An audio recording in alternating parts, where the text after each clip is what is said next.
আসসালামু আলাইকুম। আপনারা কেমন আছেন? আশা করছি ভালোই আছেন। আমরাও ভালো আছি আল্লাহর রহমতে।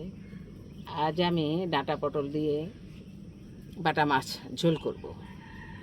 শুরুতেই আমি ডাঁটা পটলটাকে হলুদ লবণ দিয়ে আঁচিয়ে নেব। মাছটাকেও আমি হলুদ লবণ মরিচের গুঁড়া দিয়ে ভেজে নেব। মাছগুলোকে আমি এখন ভেজে নেব, এপিঠ ওপিঠ লাল করে ভেজে নেব।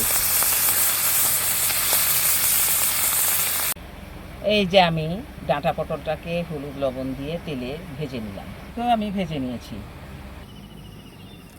রান্নার মূল পর্বে চলে আসলাম। কড়াই তেল দিয়ে নিচ্ছি, পেঁয়াজ কুচি দিয়ে নিচ্ছি, চালানি দিয়ে নেব। প্রথমেই ওটা জিরা তেজপাতা। প্রথমে আমি চালানির পেঁয়াজটাকে ভেজে নেব, লাল করে ভেজে নেব,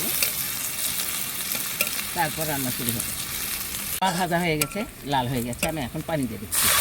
তো মশলা দিয়ে নিব, রসুন বাটা, আদা বাটা, জিরা বাটা, মরিচ বাটা, ধনিয়া গুঁড়া, স্বাদ মতো লবণ,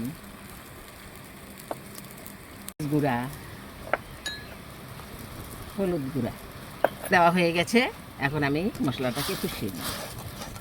কষানো আমার হয়ে গেছে, এখন আমি ভাজা সবজিটাকে দিয়ে দিচ্ছি। সবজিটাকেও আমি এই মশলার মধ্যে কষিয়ে নিব।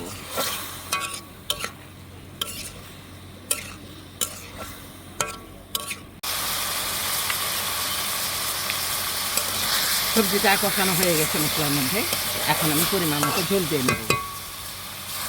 পরিমাণ মতো ঝোল দিয়ে নিলাম তরকারিতে। এখন আমি ঢেকে দিব, আমাকে আরও অনেকক্ষণ রান্না করতে হবে। তরকারির বলক এসেছে, এখন আমি ভাজা মাছগুলোকে দিয়ে দিচ্ছি।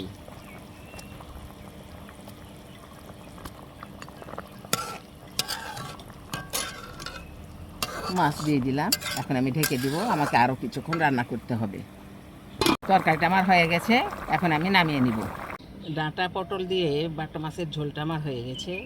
আমি একটা বাটিতে নিয়েছি আপনাদের দেখানোর জন্য। তো আপনার ইচ্ছা করলে এভাবে রান্না করে খেতে পারেন। আপনারা সবাই ভালো থাকবেন, সুস্থ থাকবেন। আল্লাহ হাফেজ।